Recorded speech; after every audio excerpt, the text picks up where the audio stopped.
Hello guys, good morning. Good morning sa tanan. Ari ako sa baybay. Dito ako sa baybay ng Roja City guys. Ayan.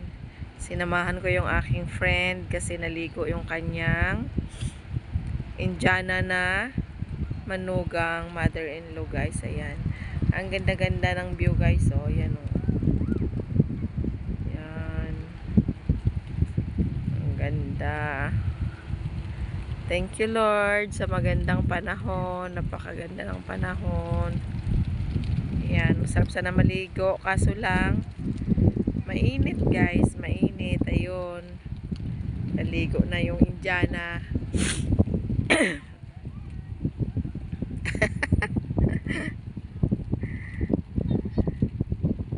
Ano pa lang kasi, 2 beses pa lang daw siya nakakita ng ng dagat guys. Galing na siya ng India. Uuwi na siya sa linggo kaya sinasamantala niya guys. Ayan. Nagkapakapan sa dagat.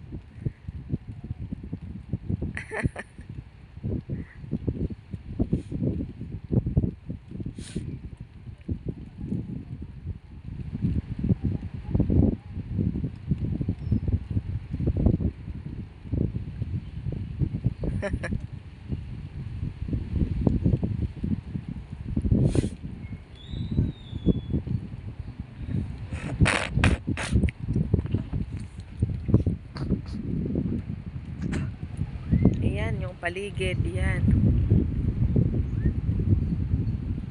Hindi kami nakadaan sa kabila kasi ginagawa pa yung mga nagawa pa yung park. Ayan. Ang ganda ng isla na yan na maliit guys. Nakita nyo yan. Ayan o. Ang ganda o. Sarap siguro dyan pumunta. Ayan. Tapos kami guys, taga Masbate. So sasakay pa kami ng bangka na 3 hours.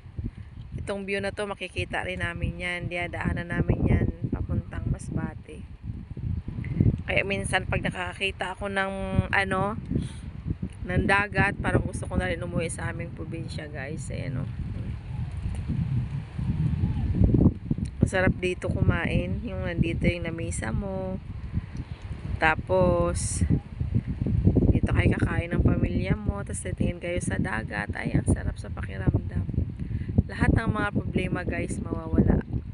Ang stress mo mawawala. Yan. Enjoy na enjoy yung Indiana sa sa dagat guys.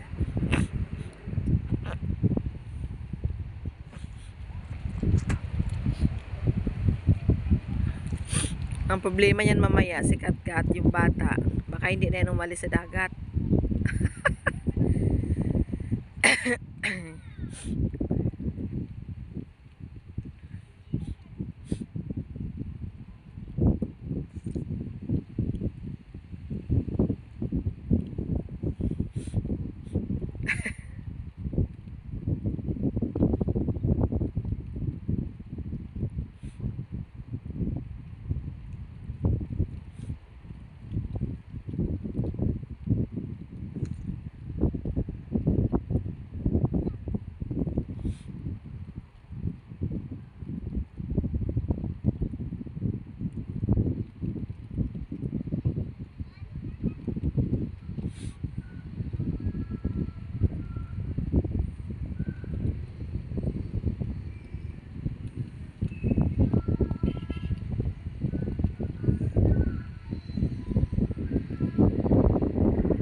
Ayan na guys, nawiwili na ako sa kakatingin ng ng paligid guys. Nakalimutan ko na magsalita. So ayan na nga guys, naliligo na yung Indiana, yung aking inaanak na si Katkat. Tapos yung taga-picture niya, nabasa na rin kasi binibidyohan. Yan guys, maraming salamat sa panonood guys. Ayan. Hi, bye-bye. God bless sa tanan.